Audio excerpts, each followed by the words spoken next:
এই মুহূর্তের মধ্যে সবচেয়ে বড় খবর, নিখোঁজ শুভেন্দু। গণনার দিন সন্ধ্যা পর্যন্ত দেখা মিলল না বিরোধী দলনেতার।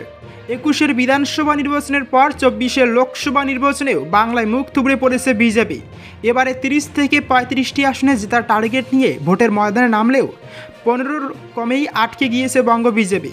এবার ভোটের প্রচারে বেরিয়ে তৃণমূলকে বারংবার হুঁশিয়ারি দেন শুভেন্দু, কিন্তু তর্জন গর্জনই সার।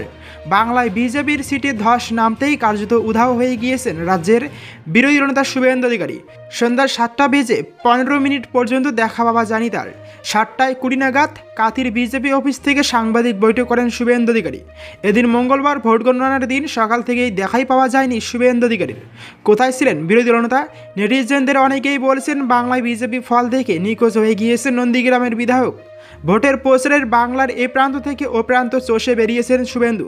42 জন প্রার্থীর সমর্থনেই করেছেন প্রচুর রোড শো, জনসভা।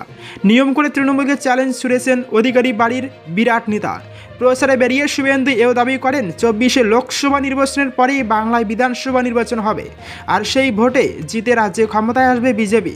বিরোধী দলনেতা কার্যত হুমকির সুরে একাধিকবার বলেছেন মুখ্যমন্ত্রী মমতা বন্দ্যোপাধ্যায়কে প্রাক্তন করব, বাটি হাতে কালীঘাটের মন্দিরে বসাবো আর অভিষেক বন্দ্যোপাধ্যায়কে জেলে পাঠাবো। তবে ভোট গণনার দিন কিন্তু কার্যত অন্তরালেই ছিলেন শুভেন্দু।